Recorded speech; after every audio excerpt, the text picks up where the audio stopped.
Let me tell you why every favourite in this World Cup just got a cold shiver down their spine. Today, the entire American soccer world was holding its breath. The big question hanging over the team was simple and terrifying. What happens if Christian Pulisic can't play? He's the captain, the talisman, the man who makes everything work. Without him, surely the USA would struggle, right? Surely the dream would wobble. Well, on Friday in Seattle we got our answer. And it wasn't just an answer. It was a statement so loud that the rest of the world should be genuinely worried right now. Pulisic didn't play. He sat on the bench in a tracksuit, nursing a calf injury, watching. And the United States went out there and dismantled Australia 2-0 without him. They didn't survive. They didn't grind it out. They dominated. They cruised. They booked their ticket to the knockout rounds with a game to spare and made it look easy. No Pulisic, no problem. And by the end of this video, you're going to understand exactly why this result is so much scarier than the scoreline suggests, what it reveals about how deep and dangerous this American team really is, and why the favourites who were already nervous about the USA just got a brand new reason to lose sleep.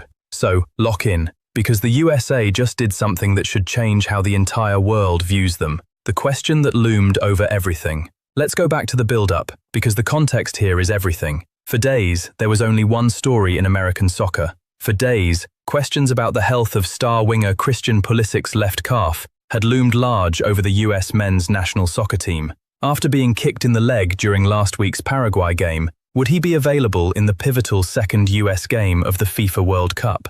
Yahoo Sports. This was the worry I talked about in my last video.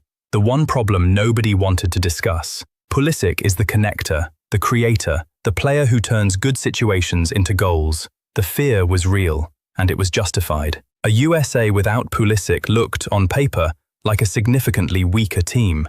And then came the news right before kickoff. Pulisic was ultimately deemed unavailable before kickoff and watched from the bench. Yahoo Sports. There it was, the nightmare scenario. The best player in the team, ruled out of a massive World Cup game, forced to watch from the sideline. Every American fan felt that familiar knot of anxiety. Here we go. This is where it gets hard. Except it didn't get hard at all. 11 minutes in, the statement began. The USA didn't come out tentative. They didn't come out nervous about missing their star. They came out hunting. And it took just 11 minutes for the breakthrough. The first goal came courtesy of an Australian own goal from defender Burgess in the 11th minute. Burgess accidentally knocked a cross from US striker Balogun into the back of his own net. Live score now. Listen to this detail because it's beautiful. It was the second own goal from a US opponent in 2 games after Paraguay had one a week ago. Live score. 2 games. 2 own goals forced out of terrified opponents. That is not a coincidence. That is what happens when a team attacks with so much pace and precision that defenders panic and put the ball into their own net just to make the danger go away. The USA is now so dangerous in the final third that opponents are beating themselves, and the man at the heart of it, once again, was Balogun. The rotations, combination play, and hard running of the Americans, even without Pulisic, dragged the Socceroos fullbacks out of position, and this allowed them to get in behind at a much greater rate, as exemplified by Balogun streaking in behind ahead of Burgess's unfortunate own goal. Al Jazeera. Balogun streaking in behind, dragging defenders out of shape, creating chaos. The kid who announced himself against Paraguay just kept right on going, and his movement directly created the opening goal.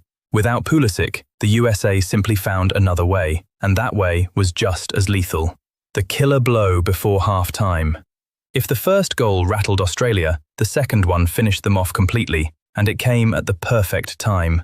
The US added a second goal when defender Freeman knocked in a header just before half-time. Yahoo Sports. Just before half-time. The single most demoralizing time to concede. Australia had spent the first 43 minutes getting battered, and just when they were about to reach the safety of the dressing room to regroup, the USA struck again. A defender, Freeman, rising to head home and make it 2-0. A killer goal just before half-time. An energetic, connected and confident performance before an appreciative audience. Balogun. Think about what that goal represents. It wasn't Pulisic. It wasn't even one of the marquee attackers. It was a defender getting forward and finishing a header. That's a team goal. That's a team where everyone is a threat, where the danger comes from everywhere, where you can't just mark 1 or 2 players and feel safe. 2 goals in the first half. both created by the system, not by one individual superstar. That's the scary part, the numbers that tell the real story. Now let's look at how completely the USA controlled this game, because the dominance was total. At one point in the second half, the gap in quality was almost embarrassing. The USMNT had 8 shots in total, with 2 on goal, in these first 60 minutes, while the Socceroos had 2 shots and 1 on target. The USMNT had 70% of the possession and were hitting 90% of their passes. Live score: 70% possession, 90% pass completion, against a team that, let's not forget, had just beaten Turkey 2-0 in their opening game. This wasn't the USA scraping a result against weak opposition. This was the USA making a genuinely good Australian team look completely overmatched. And they did it without their best player. By the final whistle, the control was reflected everywhere. The USA had more shots, more possession, more corners, and a complete grip on the game. Australia barely threatened. They weren't set up to counter the Americans. The Socceroos had no answer. Al Jazeera. This is what a deep, well-coached team looks like. When you can rest your best player and still dominate a quality opponent this comprehensively, you are sending a message to the entire tournament. History that hadn't happened in nearly a century. Here's a stat that should make every American fan sit up because it puts this achievement into proper historical perspective. Not since 1930 had the US won consecutive matches at a World Cup. Bolavip. Read that again. 1930. The very first World Cup ever played. That's how long it had been since the United States won 2 games in a row at a World Cup. 96 years. Generations of American soccer fans lived and died without seeing their team do this. And this current group just did it. Back-to-back World Cup wins. On home soil, the second of them without their captain and best player. That is a genuinely historic achievement, and it's a sign that this team is operating on a different level than any American team that came before. The most important consequence? Coupled with a 4-1 win over Paraguay to open the World Cup, the USMNT has booked a spot in the knockout rounds of the 2026 World Cup. Live score: the USA is officially through into the knockout rounds with a game to spare, and they can do even better. The win puts the Americans in the driver's seat to win Group D. That would set up the team for a more advantageous path through the knockout round, which begins June 28th. The Pochettino Masterclass. Let's give enormous credit where it's due, because this win was as much about the man on the sideline as the players on the pitch. Mauricio Pochettino faced exactly the dilemma I described in my last video: risk Pulisic or trust his depth. He chose to protect his star, trust his squad, and the decision paid off spectacularly. After the game, Pochettino summed up the spirit of his team perfectly. "We build the victory in our attitude," he said. Yahoo Sports. Attitude. Not just talent, attitude. That's the culture Pochettino has built. A team that doesn't fold when adversity hits, that doesn't panic when its best player is missing, that goes out and imposes itself regardless of who is or isn't available. And he understood the magnitude of the atmosphere too. It was an amazing and a perfect connection between the energy from the stands and the team, Pochettino said.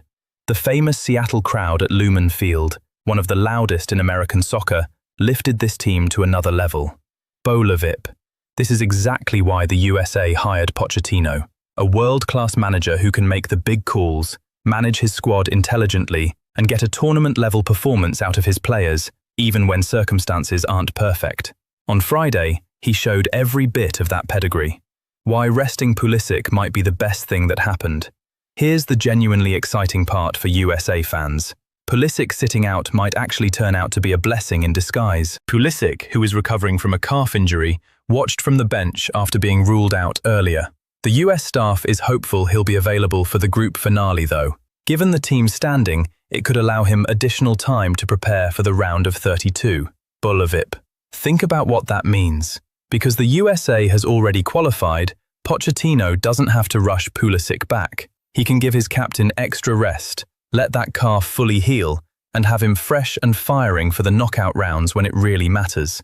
Other teams are burning out their stars just to qualify. The USA gets to nurse theirs back to full health while already safely through.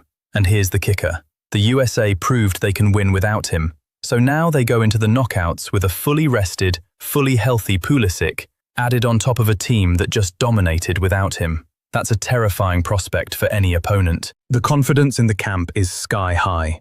As one player put it after the match, "Now that we've won 2 games and consistently playing well, I think for us, our confidence is above the roof." Bolavip, confidence above the roof. A rested star coming back. A proven, deep squad. Home advantage. That's a dangerous combination heading into the business end of a World Cup. The depth that makes them dangerous. Let's talk about why this win specifically should scare the favourites, because it comes down to one word: depth. For years, the knock on the USA was that they were a 1- or 2-man team. Take away Pulisic and they fall apart. That narrative is now dead. Completely dead. Balogun is leading the line and tormenting defenders. Alex Freeman is scoring headers from defence. Ricardo Pepi is providing a different kind of threat up front. Weston McKennie is bossing midfields. The team is full of players who can hurt you, and the system Pochettino has built means the threat comes from everywhere, not just from one magical winger. When you have that kind of depth, you become a nightmare in a tournament. Injuries don't derail you. Suspensions don't derail you. Tired legs don't derail you, because you can rotate and the quality barely drops. The teams that win World Cups are almost always the ones with the deepest squads, the ones who can lose a key player and keep winning. The USA just proved they have that, and they proved it in the most high-pressure environment imaginable, in a must-perform World Cup game, without their captain. The honest reality check.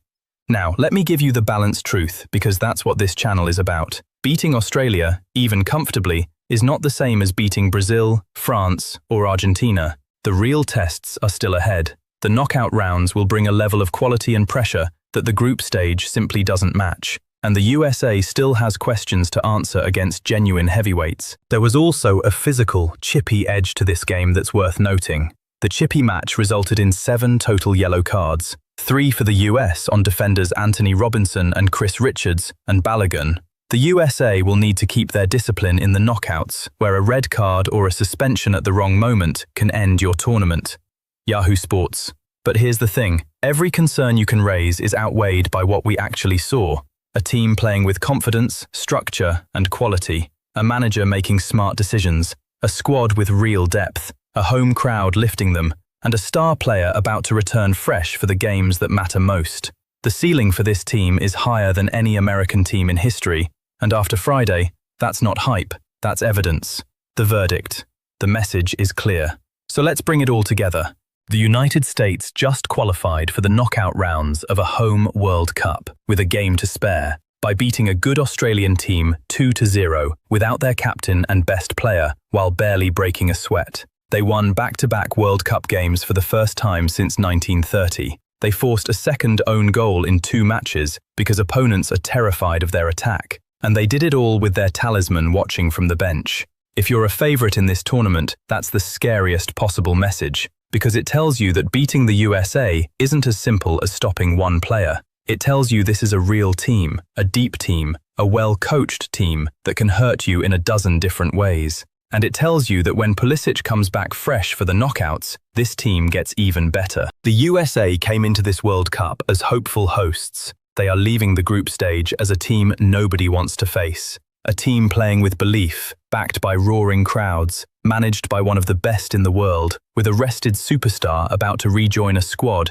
that just proved it doesn't even need him to win. No Pulisic, no problem. And that, more than any single goal or result, is exactly why the rest of the world should be worried. The dream is alive, the team is through, and the scariest part is, they're just getting started. If you want the most honest, up-to-date breakdown of every USA game and every twist of this incredible World Cup, hit subscribe right now. We're calling it exactly as we see it, all the way to the final. Drop a comment below. How far does this USA team go now? Round of 16? Quarters? Or are you brave enough to dream bigger? And do you think resting Pulisic was the right call? I read every single comment.